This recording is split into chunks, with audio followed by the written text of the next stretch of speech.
When the lights and camera turn off, I will be here. When the interest and conversation fade, I will be here. When there's no one around, a father will do anything it takes to be there for his son, to protect his family.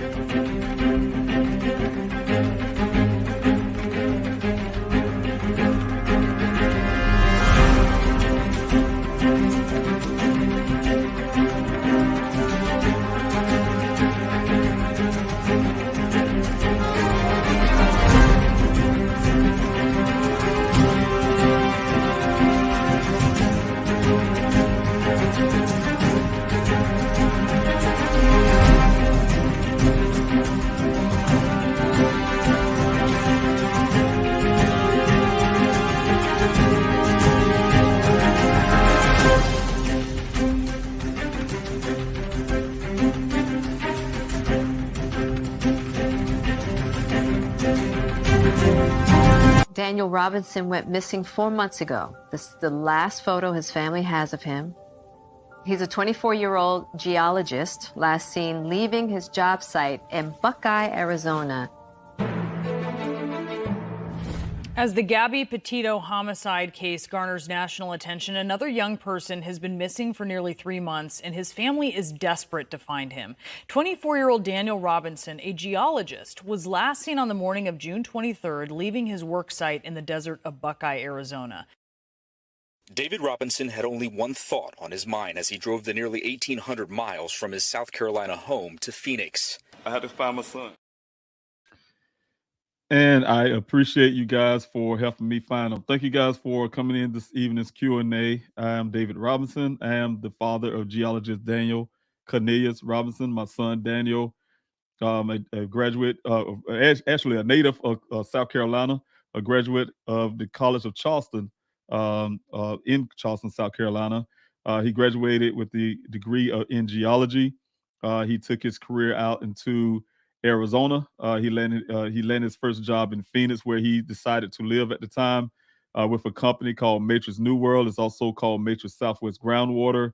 It's an engineering company that hired geologists like my son. They hired him on as a field geologist, also called a hydrogeologist. My son's job is to go out to various well sites to get water levels and things like that. Take his science, and they are determined to find if those wells, those groundwaters, can produce at least 100 years of water. That is something that's required by law. Also, they test the water to make sure it's drinkable. My son's job is very important. As you guys know, many of you have been following the story of my son. Know that he went missing on June the 23rd of 2021. He was at a well site with one other person. And according to that one other person, they went and they made it to this well site out there in the Sonoran Desert to do this job at 9 o'clock a.m. And I do say I have some little issues with my feedback again, you guys. At 9 o'clock a.m. and he said that my son left the well site at 9:15 to never be seen again. You guys know I've been out in Arizona searching for my son since June 26th when I came out. I've been searching for him before June 26th when I was back in South Carolina, trying to get information on what was going on. It's been almost 2 years now. Daniel remains missing, but my efforts and my job to find him and my efforts to find him is still ongoing. So thank you guys for coming in this evening's Q&A. If you guys would like to ask some questions about my son's case, of course, that's what this is a Q&A to answer those questions. I invite those questions. You guys, like I said, have been supporting, keeping Daniel's story out there all across this country, helping me get these flyers out all across the country. You guys have been helping me in the searches. Again, I always am grateful for you. You also help me with this channel. This channel is designed to keep my son's case alive. And you guys have been coming on time and time again to help me do so. You guys got me up to 2.43 thousand followers on the YouTube side of things, and some on the other side of things of Facebook and Twitter. You guys have been helping this channel, the YouTube channel. Please help find Daniel to grow. That channel is designed to, like I said, get an outreach out there as far as I can to get Daniel's story out there to reach those persons or persons who may know something. So again, you know what I'm saying, it's very critical that I keep this my son's story out there and control the narrative as well. So thank you so much, you guys. I really appreciate it again. Again, I'm David Robinson, father of geologist Daniel Cornelius Robinson. I just wanted to tell you guys thank you again who came out to the searches. I talked about it this morning. For those who may have missed this morning's Q&A, I'm not sure whoever did, but I did want to give like a report of things that went down in the desert. So we talked about that this morning, you guys. You guys have been patient with me on that one. You guys know there was a total of 131 people that came out on Saturday. But thank you again, Shauna, for getting these numbers. I thought it was well over 200 at the time they actually showed up, but we got those numbers to 131. And like I said this morning, you guys, it's almost like we had 500 people out there. Everybody was very persistent and really doing those line searches and everything else, got those areas searched. So really, really, I said I needed those 200 minimal, and the 131, like I said, did a job of 500 people. We definitely was out there making this thing work. So grateful to everybody that came out and that came out to the search on the weekend on Saturday. Like I said, I was really grateful to meet some of you, all of you, in that fact. I was grateful to meet each and every last one. But when I'm saying some of you was one of the ones that come on this Q&A, for instance, and I met you out there, finally met you in person. Those were some of the great things as well, to meet you in person as well. But thank you so much, those who I have not met or have not came in contact with that came out there. I'm so grateful for you coming out there, and I really appreciate you guys showing up. This is the breakdown of that search. You guys, the Eventbrite signed up, like I told you guys, for is 242 people that signed up on Eventbrite. There was the ASU, Arizona State University students. Also, there were Dr. Widener, her students came out. There's 20 of them, as well as the Missouri School of Journalism. Mr. Starchill, he brought those students out, 5 of them, the journalists that came out to get a story and to help out in that search. So really grateful for everyone. Also, I just want to say, as well as the Arizona Rangers have came out as well to help with the search. They came out twice before in the past. They came out this time and been very vital to some of the areas that I couldn't get because of logistics. Those are things that I'm trying to get, everybody over. Had a hard time trying to get those logistics together for over a year, so we finally was able to get those things completed. And the Arizona Ranger brought 13 people out, and those 13 did an extraordinary job. Also, the drone operators, they had 3 drone operators, you guys. As you know, drone operators is very needed out there to cover ground, to look in the distance, to keep everybody safe as well. Was able to search areas on the east side of Sun Valley Parkway, the west of the crest of the well site in the Wagner Wash, going towards the Hassayampa River, as well as areas that are southwest of the crime scene where my son's vehicle was found, southwest of that area, near this area called Pride Rock. He kind of just oversaw what was happening with the Arizona Rangers, who was out on the ground as well in that area.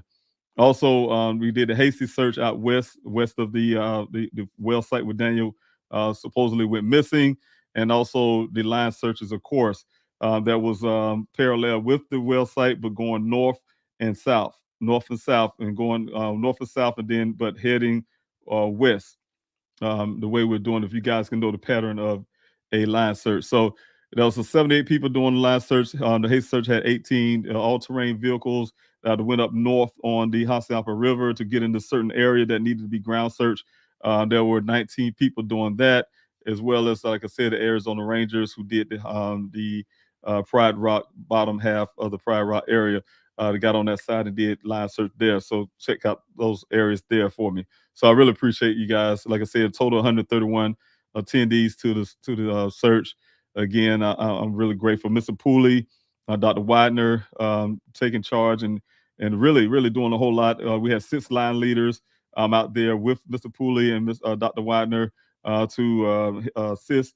But they had the 6 line leaders that did an extraordinary job keeping the line straight, keeping the distance apart and things like that. So I'm really grateful for you guys. The first line search team, 1 and 2, when we went out this morning, they returned around 10:30 for a completion of the area that, well, pretty much the completion of the area, not totally, but most of that area at 10:30, starting to get prepped for the end of the search. Also, there were more people, like I said, after that for that the modified line search, meaning that what it is people that stayed after 11:45, the cutoff time, to because I started gathering people back, you guys. 11:45 time, they went out a second time to do a line search because they want to keep going. So I'm really grateful for you guys as well. The summary, Mr. Pooley did a wrap up, bringing the volunteers back to the command center. And also, there were no reported medical issues or injuries, and that is a blessing, you guys. Like I told you this morning, I'm not willing to risk anybody, just to search for my son. So I'm very grateful for that. We only had 2 instances that happened since I started my searches for Daniel for 48 weeks now. There were one person who had an issue with just not being able to make it back or walk farther when he was out hiking doing hasty search, and needed a lift back to the command center and call it a day. It was a little too much on his leg. He walks with a cane, and so he definitely had to come back. The second person, of course, was over the summer. I think that was in 2022. We had a heat injury. She got overheated, needed some water, needed some electrolytes to get her back straight. You guys, she had some other little things that was going on, but she was able to recover really quickly. And that's the only 2 incidents that we had. And they recovered. So that was the blessing part. They recovered and they're doing well. So again, I really appreciate everybody who was there to assist the Rangers, to help with the medical side of things, my team to help with the whole entire command center to keep everything functioning well. The radios to the cooling station to giving out snacks and water that the volunteers may need. So thank you again, you guys. There was, like I said, no reported injuries. They'll check in and check out. Everyone signed out except for 3 people, 3 individuals didn't sign out. They were texted and they were called, and you guys they responded, so we know they were safe. So like I told you guys, I like to be the last person standing out in the desert. Make sure all the volunteers are out and everybody are safe. Everybody that came in, come out safe on the way home to your families and your friends. Also, but we had let's see, Arizona Rangers. They had to rescue one of their own. I don't have the full details of that. I'm just only thinking it could be something like getting trapped into a ravine or something like that. Not ravine, but some dirt, because they were going across the Hassapa River.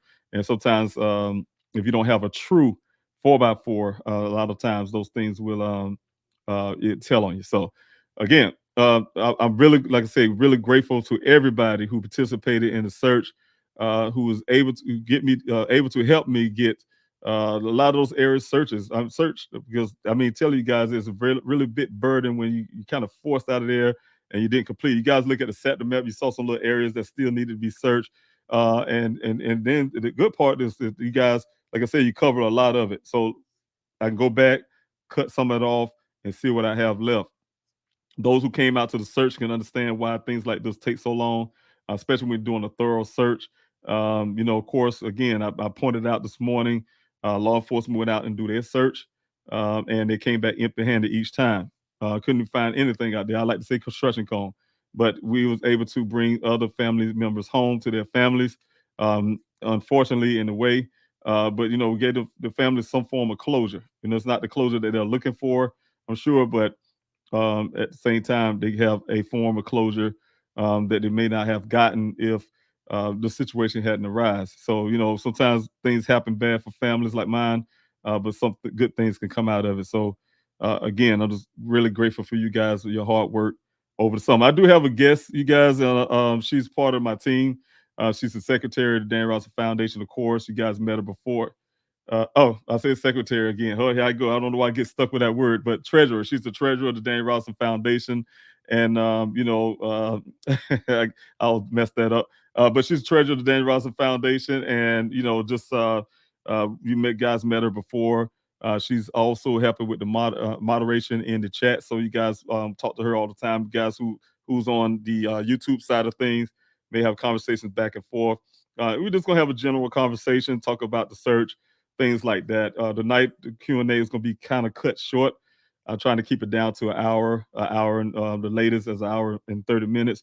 So you guys, if you have any questions, Sophia will be helping me find your questions as we coming down the comment section, because tonight I want to get to as many questions that I can.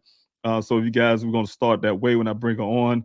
If you guys have any questions, please hit put the capital letter Q before your question, the word question, or some question marks or something like that.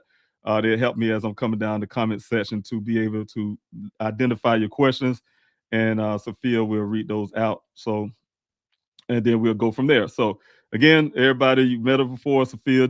She's here tonight, and I will be bringing on right now. Hi, Sophia. Hi. How you doing? How you doing tonight? I'm good. Everything is lovely. Wonderful, wonderful. I'm glad you came in. I'm glad you decided to join in with me. I really appreciate that. Of course, you know the routine. I had to get my little 30-minute spill, talk about Daniel, as well as some of the other highlights of things that's going on.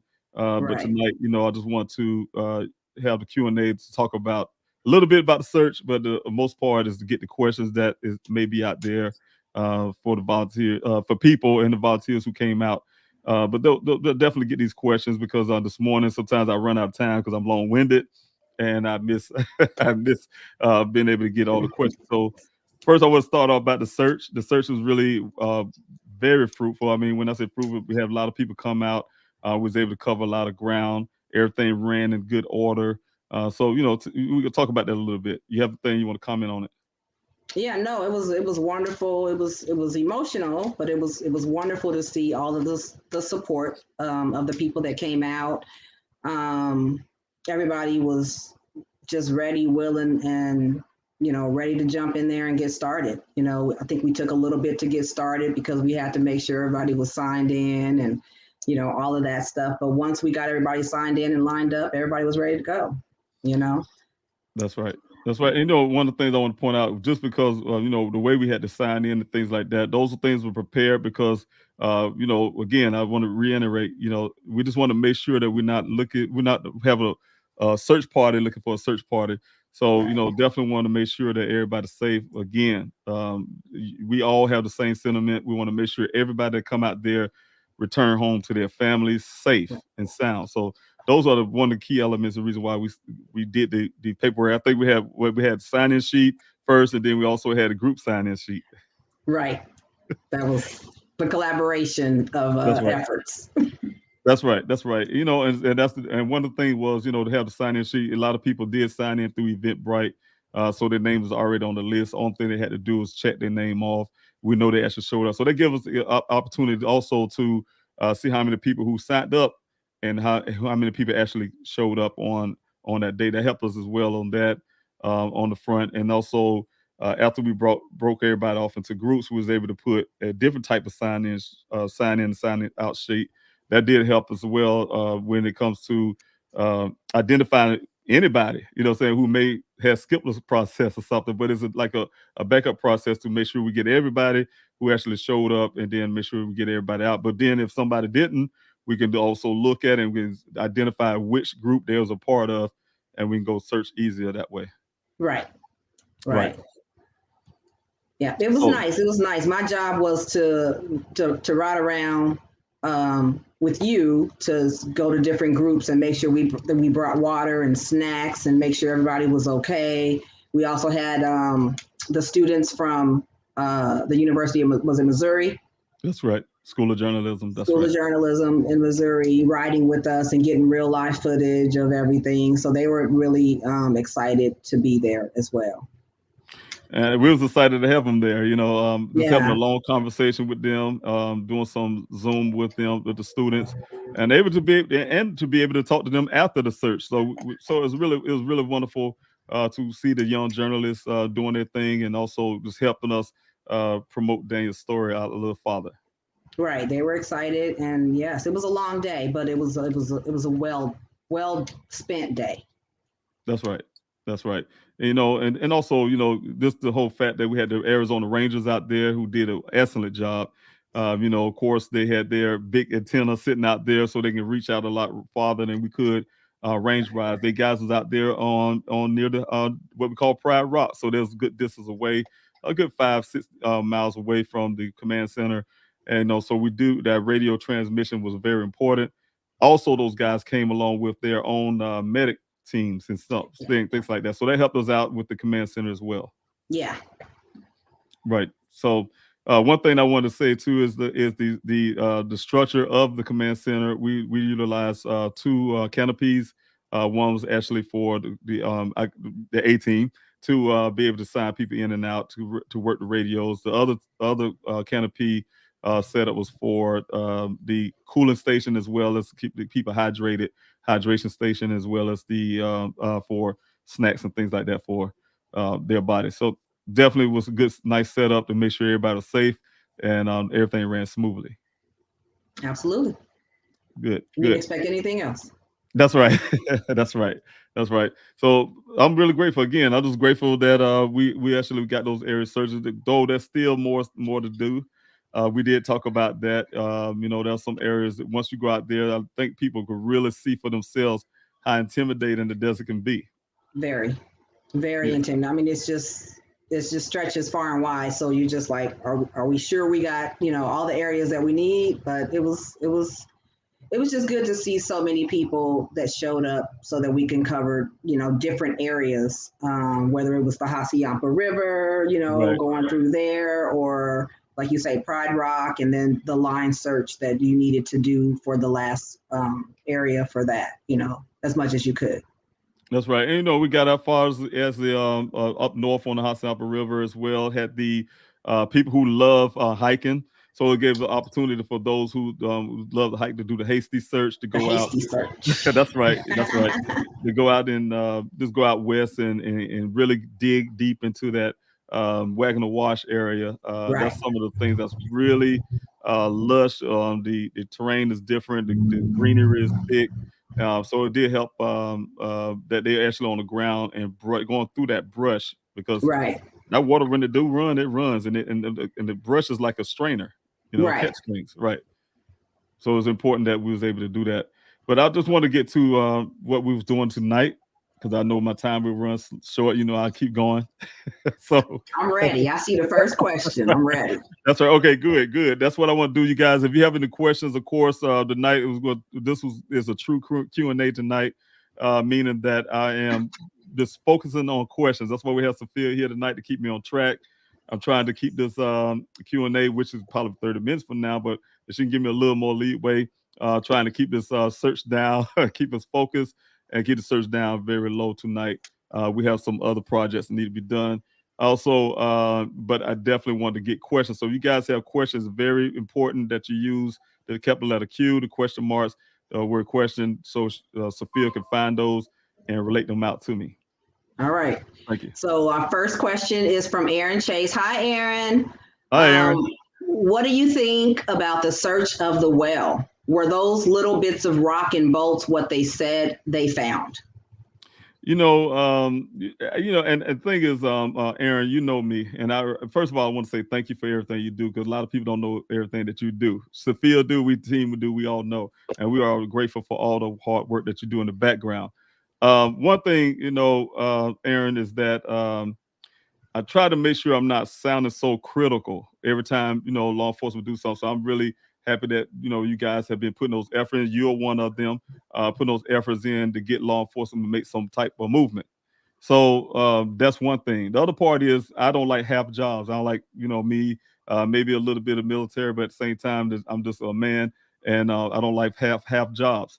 And so one thing for sure, I did get those ins and out of the search of that well. They told me they had body cams that I'm expecting to see footage of. I'm expecting to see some of the camera footage because they did take a picture of the same exact type camera that I used to go down there the first time, and I want to see the footage. So those cameras are actually able to take footage of every movement as the camera went down in that well.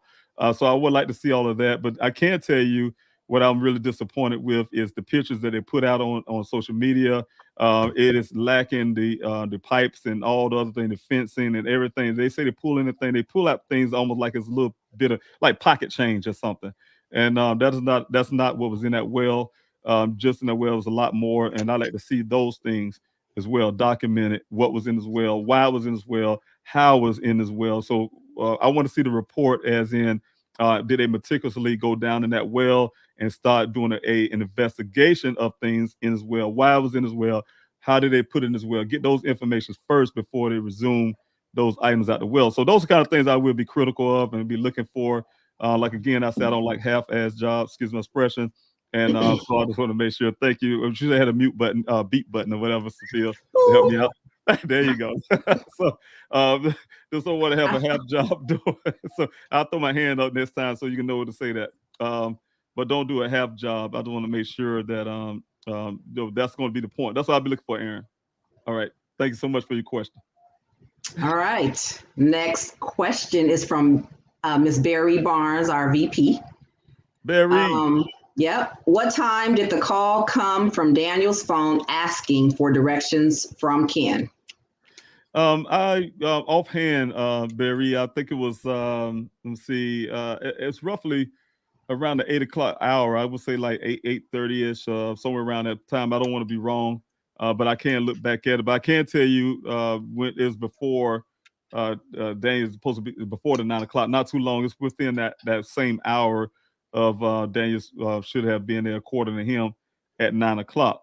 So that's when that came in. That call came in for. Well, I'm sorry. When Daniel was asking for direction, I apologize. Okay, I get what you're saying. I'm thinking about the phone call. But that was when he was asked for. He said, "What time did the call come in from Daniel's phone asking for direction from Ken?" From Ken. No, well, no. Daniel was asking Ken for direction. He didn't call to get directions. Because what I can tell was Ken called him first, of course, tell him not to left a voicemail because he didn't get in contact and tell him not to come up there. Daniel tried to return the call. Obviously, he missed it because there was no seconds on the phone. Then I think he tried to call back at that point. And then Daniel called back again. Matter of fact, could have been just one time Ken called, but Daniel called back. But the whole point is Daniel called again, and there was no answer. And then that's when Daniel decided to text. I guess we say, hey, the guy is not answering the phone. Let me test him. Hey, where's your location? How you get there? Basically, not that wording, but that's the way Daniel text read. Pretty much, asking exactly for directions.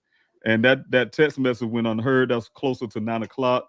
It went unheard at that time, and it was unresponded to. That's what I meant to say. It was unresponded to by Ken. Ken did not respond to it. He did not call back or anything. There was no movement. And then at 9:28, after Ken said he was gone, at 9:28 in the morning, there was a phone call from Daniel's phone to Ken. I'm assuming it's still asked for direction. He was trying one more time. That's the only thing I can think of. Okay. All right. And then Aaron Chase. Thank you, Aaron. Were you uplifted and encouraged by the turnout for the search for Daniel? I sure hope so. Yes, thanks. So yes, I'm always. It's always Aaron. I mean, even when I have 20 people, I'm really. I'm telling you the reason why, because nobody had to spend their gas money or come out there. Nobody had to come out there to help at all. But people hear a call, hear that my need out there, and you show up. Yeah, it touched my heart. It touched my heart every time. That's why I tell everybody who come out, we're family. You treat me like family, treat my family like family. You love my son like family. You are my family. You're out there working hard like family. You are my family. So thank you guys for coming out there. And yes, it touched me every time. Of course, we working hard, the team and I working hard behind the scenes. And it's always a joy to see the love and support that we get from people. Even in the pain, we get that love and support. So my question to you is, did you shake everybody's hand like you said you wanted to do? No, I didn't get to do that, and that's one of the sadden parts. I was able to shake some hands, but things were moving so fast, fastly trying to get the searches together, get everybody in the group, and Right. I had neglected to do that. One of the biggest parts of what I really wanted to do is do that at the end of the search, that when everybody's finished as well. So, but I was unable to do it, and I really apologize to those who I really wanted to get hugs and handshakes too, and I was unable to do it. I apologize up here right now, but thank you so much, you guys. Like I said, from the bottom of my heart felt. Thank you so much, and I love you for coming out there. And I think that's one of the reasons we were way over there of the Hassayampa River, because there was some, you know, some bones, some remains found, and so we were over there for a while. It took a while to get there, first of all. Right. So by the time we got back, everything was kind of, you know, ending, and that's right. Then they were non-human remains. Let me just say that we didn't have to have anything sent to the lab or anything. Right. Okay. Okay, Janie Alicia, how quickly do you hear back about reported material found? So that was good. We had a forensics specialist, right? That's right. On call. That's right. That could not make it to the search, but all we did was send her pictures of everything, and she quickly came back, which saved everybody time. Whether it was human or non-human. And so that was one of the blessings that we had, a part of our search efforts. That's right. And we also answered that question for you. I'm sorry. You did. Thank you. Thank you. That's what we're here for. We're team. That's why you're a team member. So the thing is also that you know, there were some people who was able to upload pictures and coordinates and things on the website. So that automatically with the Buckeyes. So some drag racing or something going on. I'm sorry. It's okay. That sounds really loud. But the thing is, you know, they was able to get those things uploaded onto the website. So the Buckeye Police Department do have copies of some of those as well. So, but you know, of course, if anybody want to know, once those things go up to Buckeye Police Department, I don't hear anything else about them. They don't alert me and say, hey, yeah, these are human remains or animal remains, things like that. Most times they had in the past, but they no longer do that. But thank you. Thanks, Sophia. All right. Michelle, do you know who the client was that Daniel was working for, and have they provided you any support? Well, Daniel works for a company called Matrix New World, also called Matrix Southwest Groundwater. You see I'm freezing up, Sophia.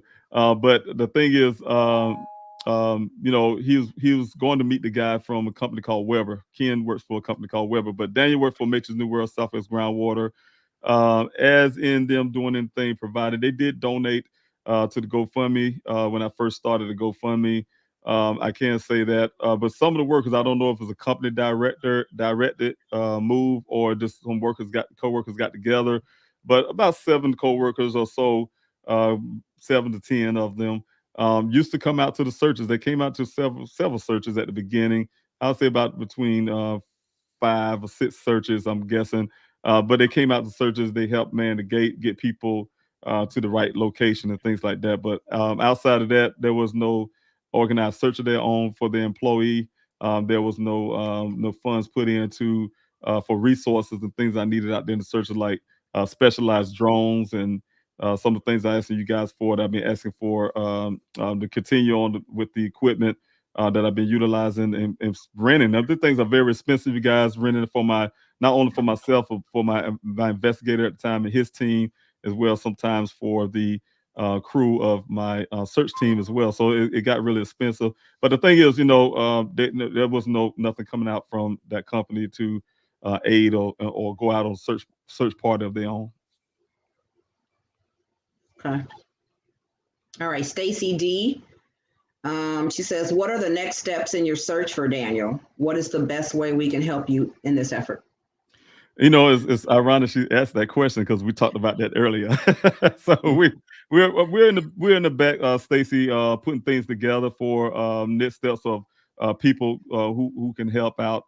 In fact, we have people who actually signed up for other ways to help tab on pleasehelpfinddaniel.com.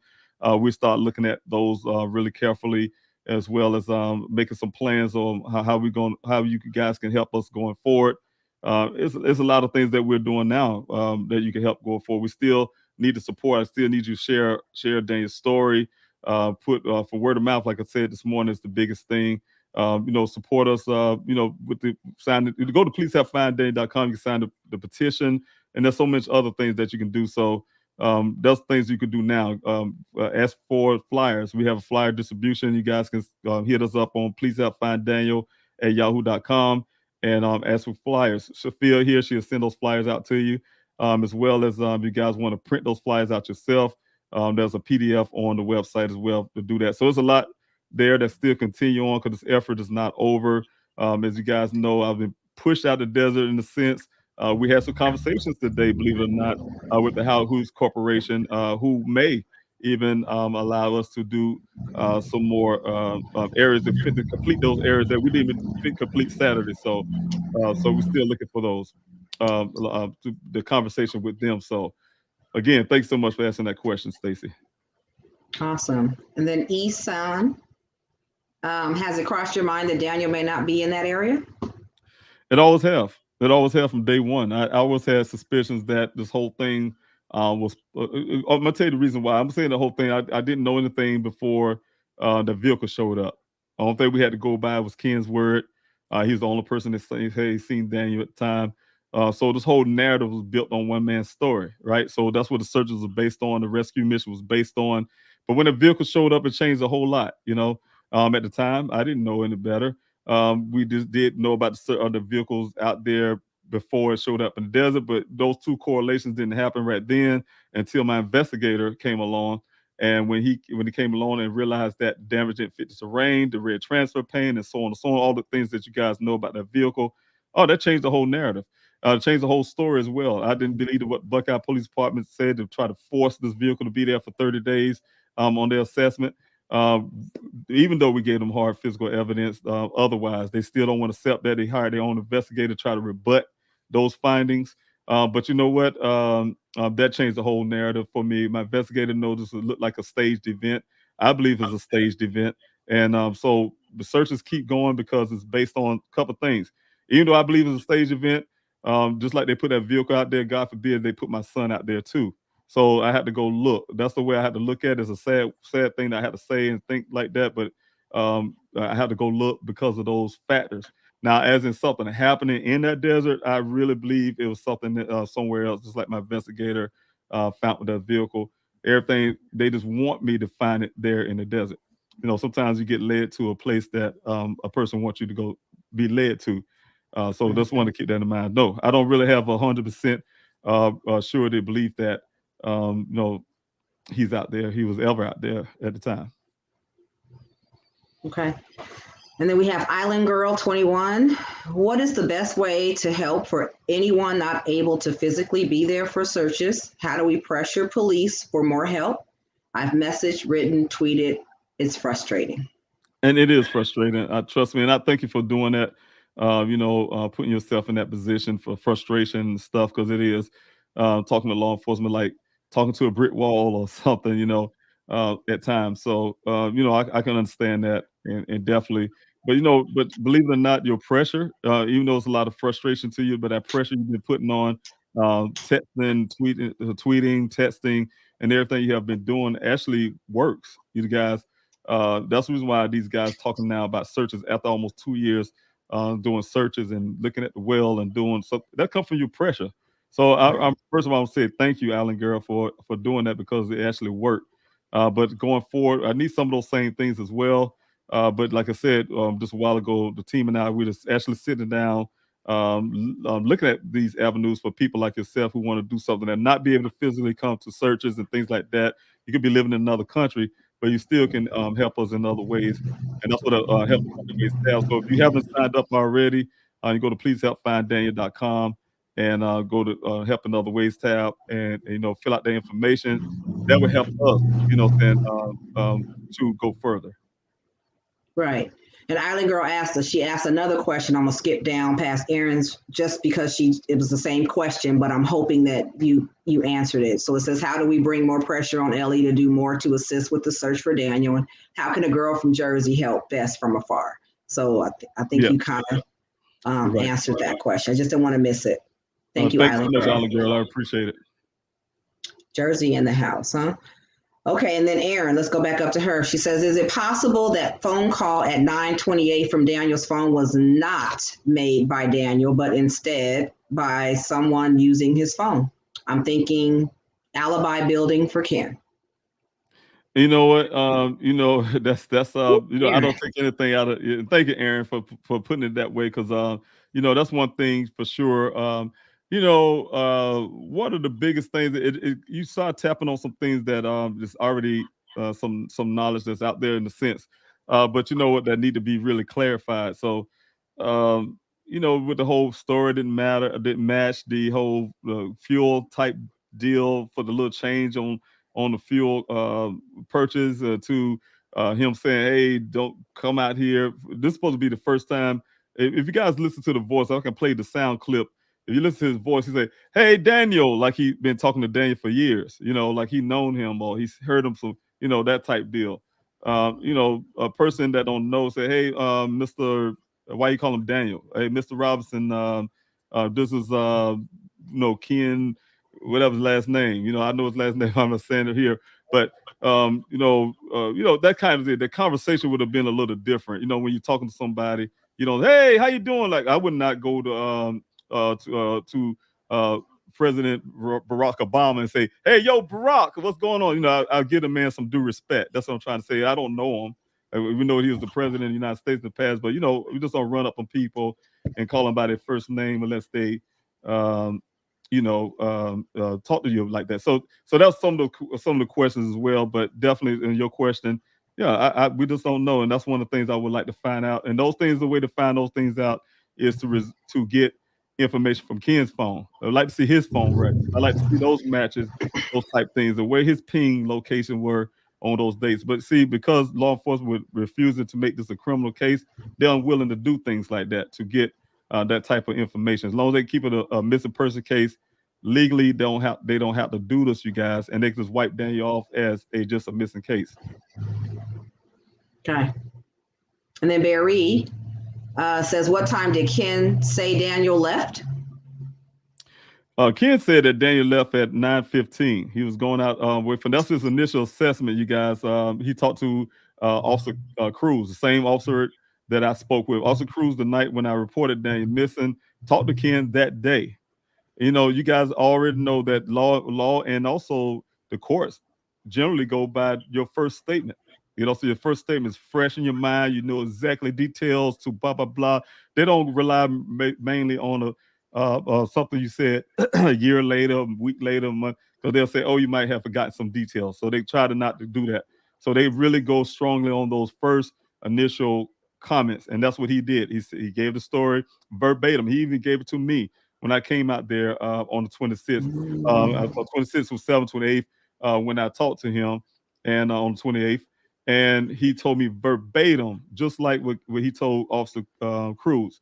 So later, when he talked to this other officer, which I have questions about as well, he changed it to 9:20, 9:30, I think it was, that he tried to say Daniel drove off. Okay, and then Janie, she had her previous question, but she said, thanks for the response. I asked because I reported bones found through the website after.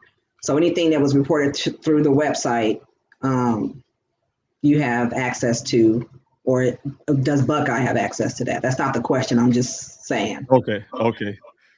Yeah, that okay. You say I don't see the question, but it's right above the one you just highlighted. Janie Alicia. She says, thanks for the response. I asked because I reported bones found. So people want to know, like when they report bones found through the website, what is the channel for that? A copy. What happens is, Janie, I get a copy of that. In the past, when I had my private investigator, he gets a copy of it as well, and a copy goes to the Buckeye Police Department. So we get it simultaneously. All of us get it simultaneously. I keep it for my records. My investigator keep it for his investigation, and Buckeye do whatever they do with it. So that's what happened. If you put it on the website, yes, Buckeye with the Buckeye. What they do with it, that's what they do. But I can't tell you when I'm looking at it. Hopefully tomorrow, I will do what I do with it as well. Keep a record of it. But if I have one of the team look at it as well from my end, and they can determine if those are human or not. If you didn't talk to Dr. Widener on the scene out there, so okay. And then Michelle says, I understand Daniel was working for Matrix New World, but who hired Matrix New World? Was it the landowner or potential land developer? You know, that I don't know. I really don't know. That's a question I wouldn't know right now. But I do know that, excuse me, I do know that they're one of the companies that do the type job that they do in Arizona. Just one of them. I think there's a couple more, but that's just one of them. Okay. Aaron Chase, are you able to update us on law enforcement cooperation? Also, what progress has been made on the forensics? Yes, well, the forensics on the vehicle, the ones I'm trying to get done, the vehicle taken to police custody again, to have those forensics done of the airbags, the red transfer paint, get some fibers in the vehicle. I need to see the, they said they did the swab Buckeye, the steering wheel and the shifter, but they need to also do the seat belts and things like that. It's a lot more need to be done in that vehicle. First of all. When it comes to electronics, yes, as you know, may or may not know, I did have the Tempe Police Department look into Daniel's electronics. It wasn't a full look into the way I understand it. They didn't fully go deep into Daniel's do forensics on his electronics. They did to a certain extent. And one of the things that was found during that time was that someone was tampering with Daniel's computer after he went missing. So you guys, that go along with some of the findings that my investigator found in the apartment. Somebody was fumbling around. That's his suspicions from evidence of things, drawers being pulled out. You guys seen some of the pictures, but not all of them. They was in his closet looking for something. So somebody was in his room looking for something.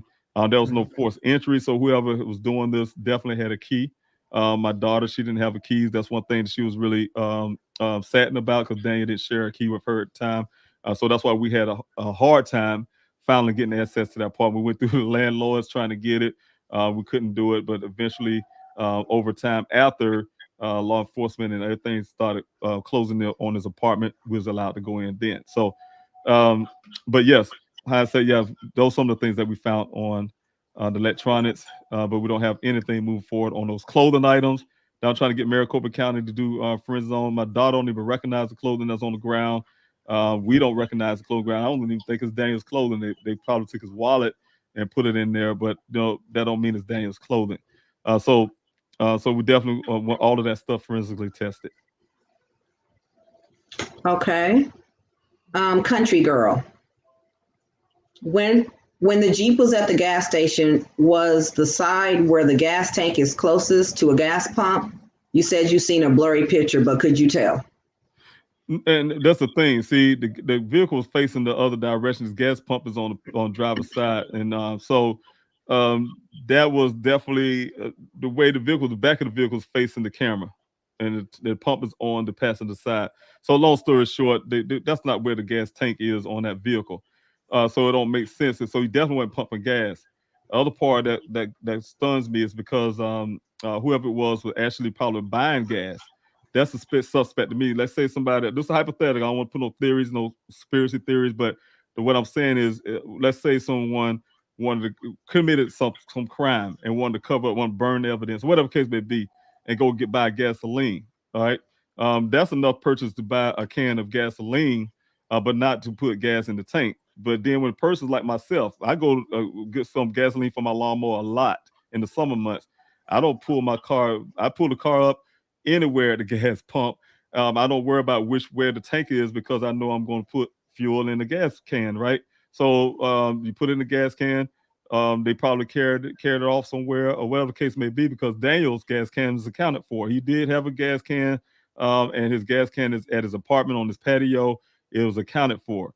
There was no gas can found in his vehicle, so he didn't carry one in his vehicle. So the whole point is, I'm saying somebody had to make a purchase for I think it was $4 or less, $3 or some change, whatever it was, of gas, right? Gasoline, with using his car. This is what the Buckeye police are saying, but it definitely wasn't on that vehicle because the vehicle's pump, the gas pump was the tank was on the wrong side of the vehicle at that pump. Okay, and the next one is from Anissa. It was so good to see you and meet you in person, Anissa. It's also a super chat. I mean, is that what it's called? Super chat? Oh, which one I do? Oh, okay. Which one? Okay, you had the Anissa. Anissa. There you go. All right, thank you, Anissa. I really Have you appreciate it. considered searching the area where that mystery vehicle was seen on the side of the road? The vehicle that resembled Daniel's car. Yes, I have. I had a specialized search. Many of you have been coming out to the search may have remembered. What I did is I called it a specialized search, and reason why I did it that way because I didn't want to tip my hand at the time, let someone know I was coming there because that area is very racist.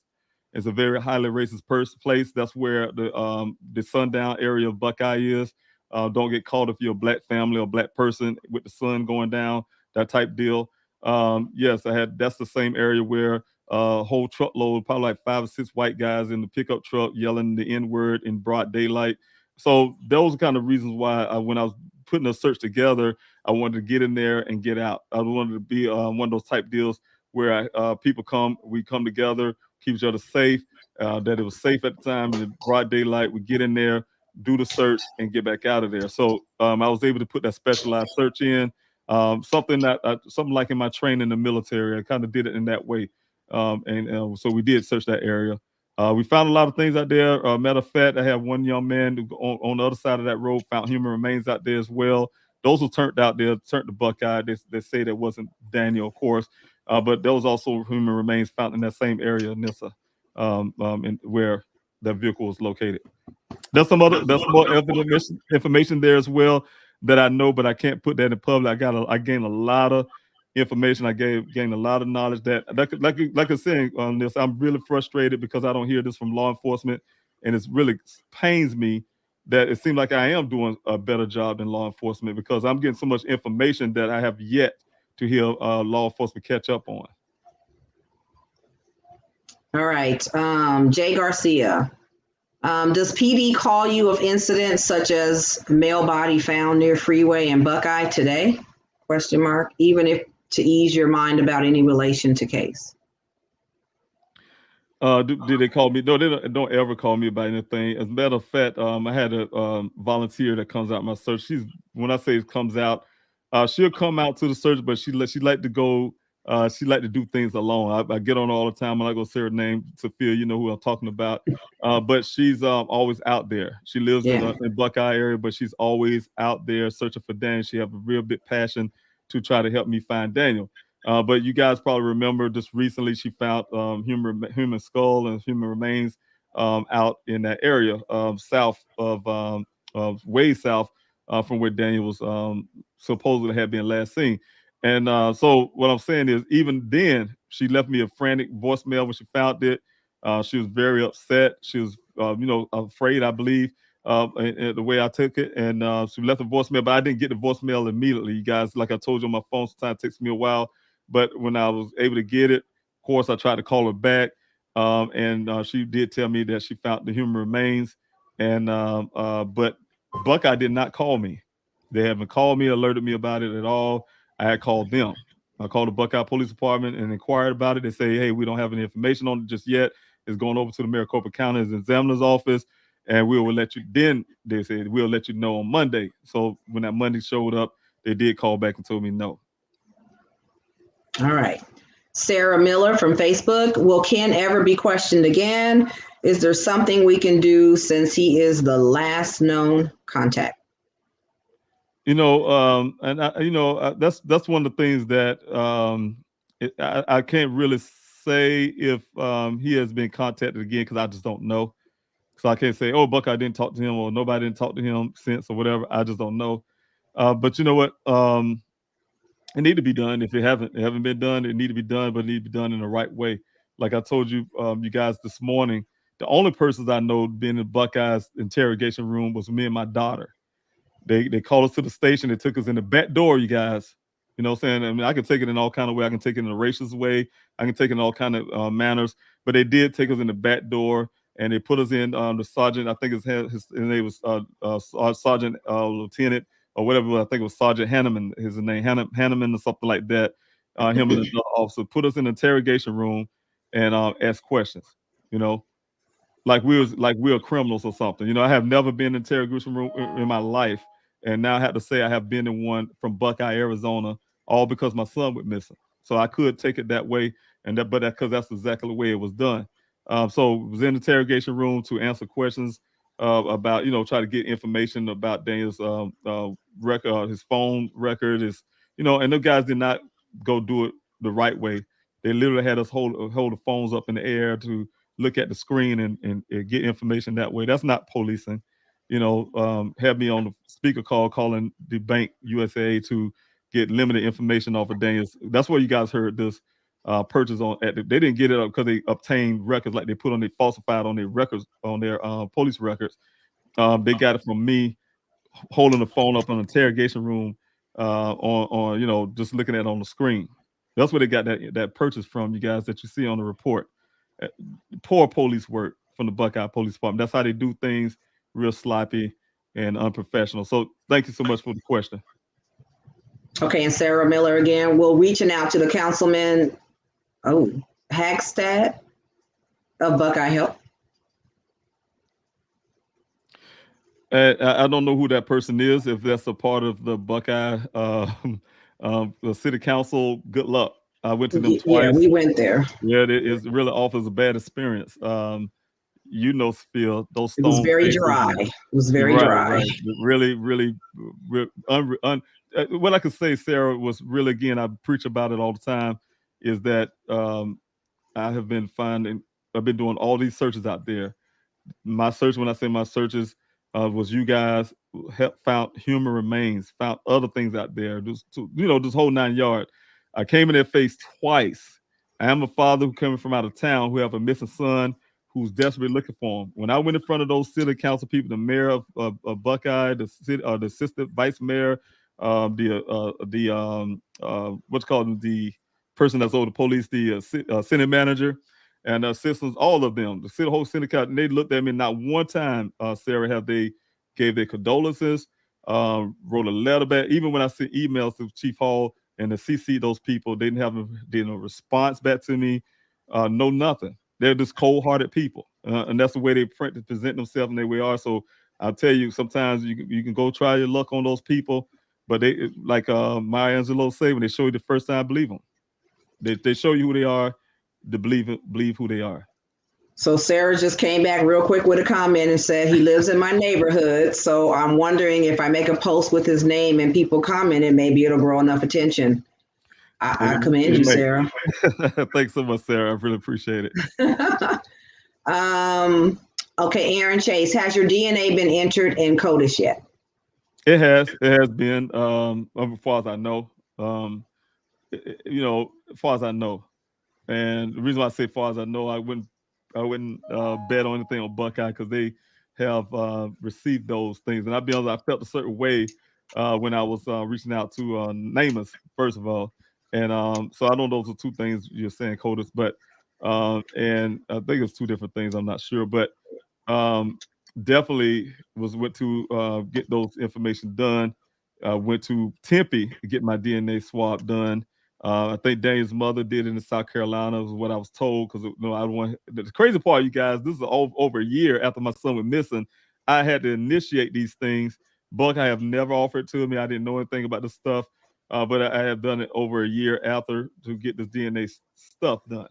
But then once I got it at Tempe, they said, "Oh, we have sent it over to Buckeye." And of course, I don't trust Buckeye with my DNA, so I felt a certain way. But I was like, "Okay, well, you know what? Okay, let's go ahead and do it for my son." So yes, as far as I understand, it should have been. I'll just put it that way. Okay. Pacific Breezy, who was the last person to see and talk to Daniel in person before Ken? Well, the last person Daniel talked to that I know of was his sister, because she was the one that saw him the night before. I briefly talked to him on the phone as well when he showed back up to his apartment, but she talked to him from that point. From what I understand, he stayed there for a little while before he left with her.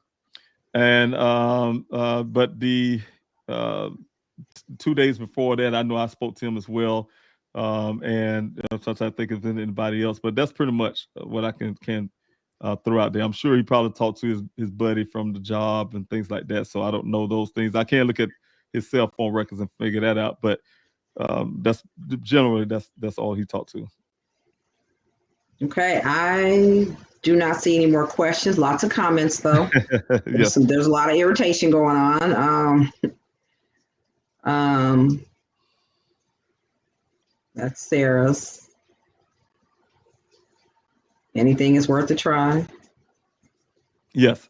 And thank you guys for the you know what? And look where we're at, Sophia. We're at 1 hour and 7 minutes. I know. That's a record, huh? It is for you. For me. Yeah. Right here at this point, I'll just be taking my first breath. If there's any more questions. Yes, anybody have more questions, please, by all means, you can ask them. Capital letter Q, question mark, word question for your question. That helps. We're down to the bottom, so definitely. And so there is a question in the 18. Yes. Okay. There is a question. Oh, Miss Berry has a question.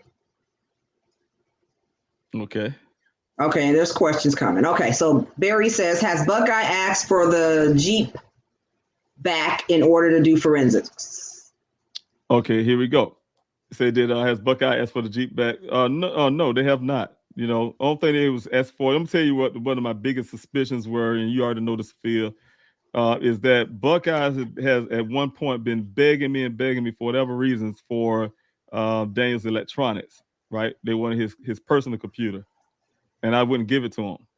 They wanted that laptop again, whatever, off the scene, you know. So you guys got to listen what they're saying now. If you asking for electronics, the laptop that was at the scene, and they said they did, they tried to pretend that you guys. They told me they didn't do any forensic work. This was kind of back to what I'm saying. If you did something already, why you need to do it again, right? Because they never did it the first time. So the point is, they've been asking for those electronics from off the scene. Those things, I think, that can actually track some things or whatever case may be and get information. Whole point, I don't know. But the thing is, they did ask for those electronics. They asked me, and I told them no. Then how all out of the blue, Tempe Police Department decided to want to help out with the electronics. You know, they didn't. Nobody want anything else but this electronics. So you guys, so I do know that Buckeye was able to get the electronic information from Tempe because those, you know, like I told you guys before, law enforcement look out for law enforcement. That's just the bottom line. That's just going to be the bottom line. But the thing is, I specifically didn't want anything going to Buckeye. I don't trust them. They have damaged so much and they hurt my son's case so badly. They don't need any further information right now. You guys, what thing you can do, you guys who listen to me, I think who that was, Sarah, I believe her name, who was asking, or someone's asking, or what you can do, Father, to help this effort.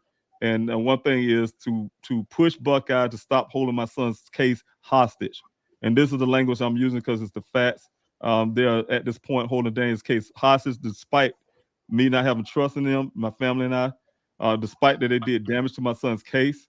I'm not interested in Buckeye looking good to the public and all the stuff. I'm interested in finding my son. They have failed that. They have damaged my son's case tremendously. And any law enforcement who's backing that up is just as dirty. So the thing is, I'm saying, you guys, I'm really pushing, like I said this morning, if you guys want to help, those are things that I'm encouraging or demanding. The Buckeye Police Department to do is to send my son's case over to where it need to be done, where it need to be handled. Let my son's case go. Send all information about my son's case. Don't hold on nothing, and send it over to the right place.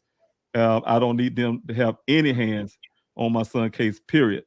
So Maricopa County is the only place they can do that for. Not the only, but that's easier to do it because my son did go missing in Maricopa County.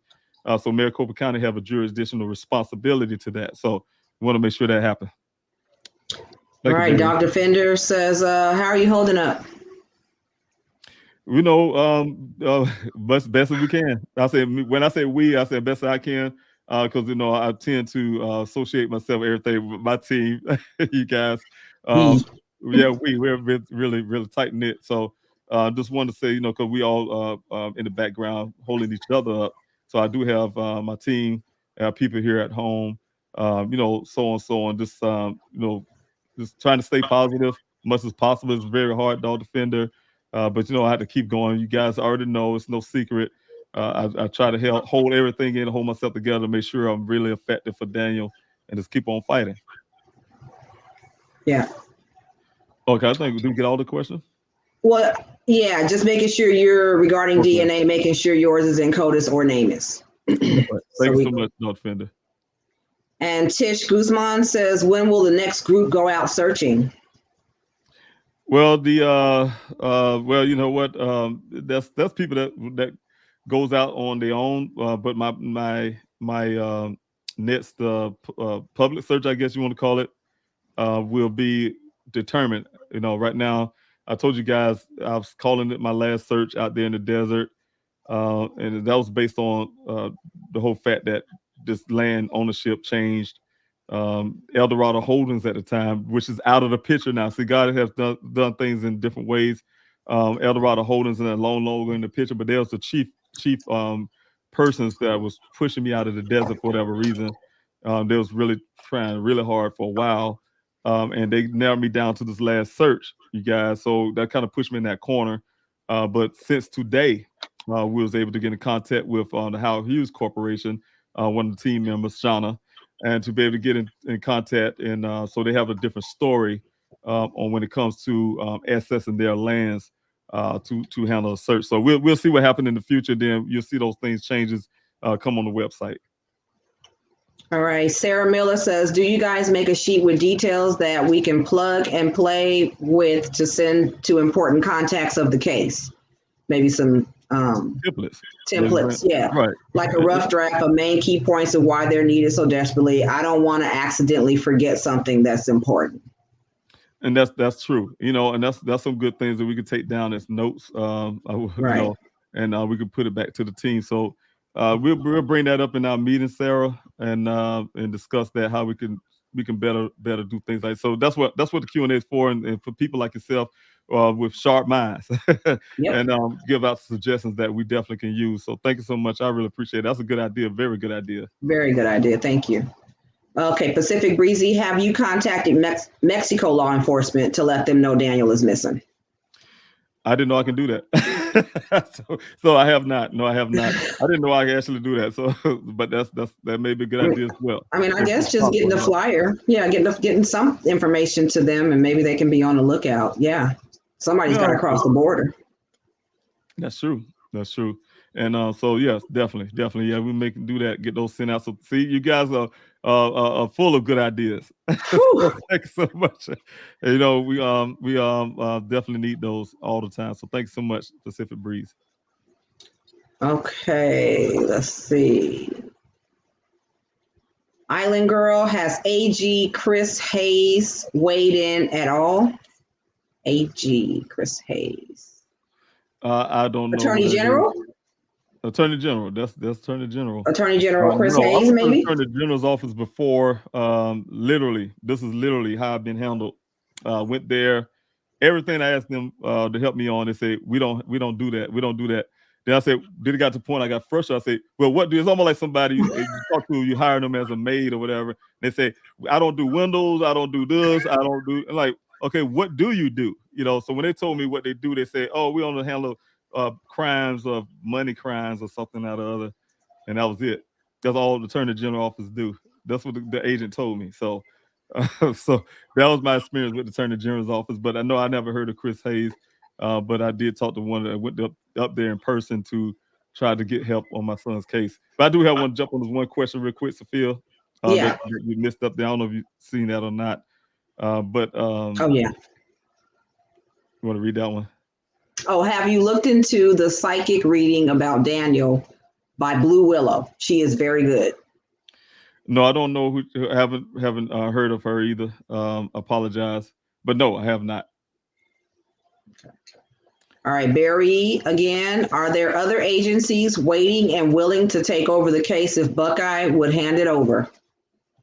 Yes, the Maricopa County. As a matter of fact, the Maricopa County is, like I told you guys this morning, it seems like everybody's putting the bulk on each other. Well, I'm waiting on a letter from this person. I'm waiting on a letter from that person. This person say, oh, I'm waiting on a letter from this person. You know, I'm waiting on this invite from this person. And this person say, I'm inviting. So that's what's pretty much going on in the background, you guys. So again, like I told you this morning, and Sophia actually didn't remember, is to go ahead and send another former letter out to the Buckeye Police Department, asking them to do so. Okay. Yeah, we need to do that. Right. And also for the transfer of that forensics, the vehicle. So that's two things I need to remember. Thank you so much, Barry. All right, let me coming down. Okay, I don't see any more. I don't either. Okay.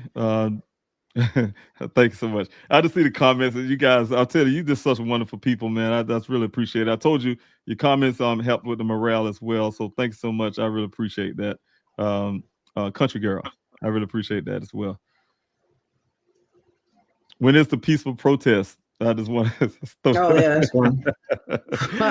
when is the peaceful? I don't know how peaceful it's going to be, but I'll try.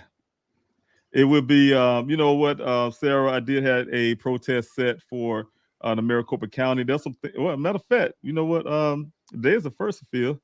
There's It's some the things they said first. they're going to do. Yeah, they're going to do by give them to the end of the month. It's already Did, passed. did you hear from them today? I heard well, I heard, I sent a message I didn't hear at the beginning. And then when I went out to handle some business, they actually called. I missed that call. So it's like a back and forth thing. And so far, Oh, we didn't contact. Yeah. But okay. definitely, but it wasn't for what we was talking about. This call was for just information about what we talk about the search and things like that. So it wasn't about Right. the things that Maricopa County is saying they would do. So now I remember, yes, they passed their time.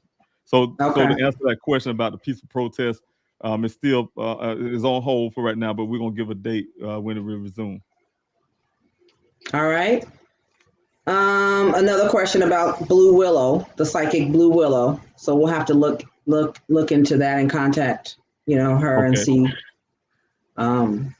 We've got a couple of questions on this one, so we'll follow up. And then the next one is Maureen Trask. If you believe Daniel may be in Mexico, Interpol needs to be informed, typically done through the investigating jurisdiction, which that's Buckeye. You know what, Marine? It's almost like when I was threatened. My life has been threatened. I've been threatened through text message, threatened through email.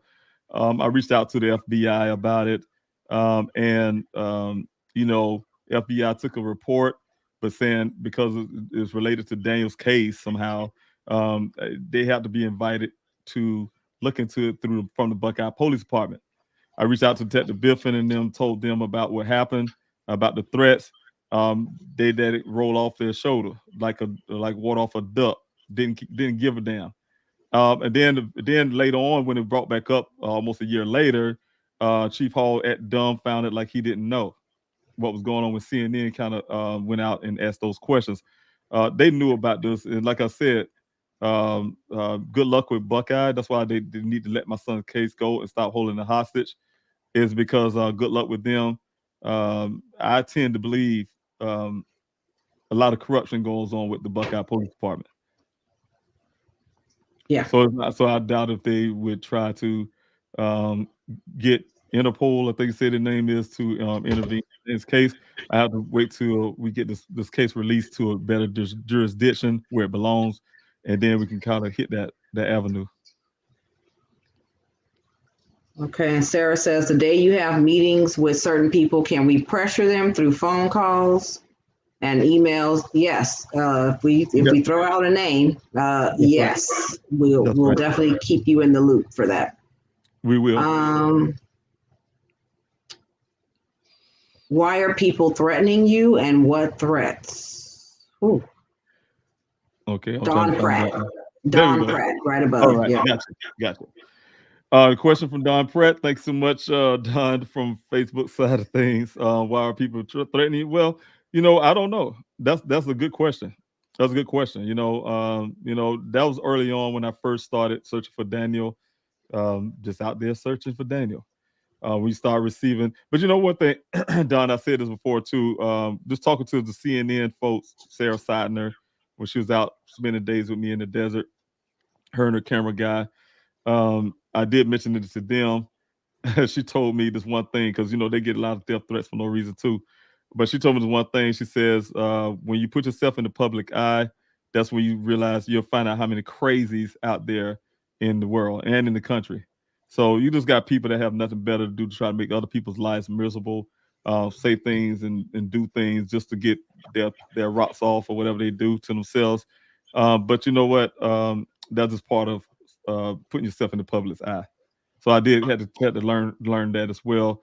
That's only just don't come in the form of death threats, but come in the form of people putting porn, for instance, on this Q&A when it's about a missing young man. To people trying to question your credibilities, to all kind of things. All kind of things goes on when you put yourself in the public sphere. Okay, moving really fast. We got about 10 minutes. You plan to go on any YouTube channels to discuss Daniel's case? David will go on any YouTube channel if it's a possibility to do that. I'm just going. That's right. Yes, I would take that. Thank you, Sophia. Absolutely. Isan, has any of the people you've done interviews with, Tamron Hall is my cousin. That is great. Or Red Table Talk contacted you since you've been interviewed? I've been on Red Table Talk. Okay, have they done interviews with? Okay, I have been on Red Table Talk. But have they reached out anymore? No. I reached out to them several times, but no. Okay. Turbo Sam tried contacting Carrie Lake. Okay, we'll add that to the list. Jamie Renee, were there any bodies of water nearby? I watched for one missing. My investigator, he took some pictures of some lake. I guess it's nearby, but I haven't found it yet. I got information on where it's located, but I heard it was somewhere near, but not near walking distance, but somewhere near. Okay, Don Pratt, why isn't Buckeye releasing the case if they obviously don't want anything to do with it? That's a good question. I think it's an ego deal. I think it's an ego, and you guys are raining down on them, and they're saying they're trying to prove a point like they good or something, or they, whatever. but they're utilizing my son's case to do that, trying to stroke their own ego. I don't like that because it's causing my son to be in further harm as they're doing it as the days go by. All right, that's it. That's it. We made it. 7:24. Close to it. So we got a couple more times to talk. We got a little minutes, time. David. We're gonna use all of this time. We're gonna use every bit of it. Minutes, David. Close it out. 5 minutes. Close it out. Okay. No more questions. Well, thank you, everybody. So go ahead. Thank you, everybody who came in this evening on the Q&A. I really appreciate it, and thank you for spending time with me, Sophia. You have to say something? It's not a question. I'm just reading the comment, the one you have highlighted.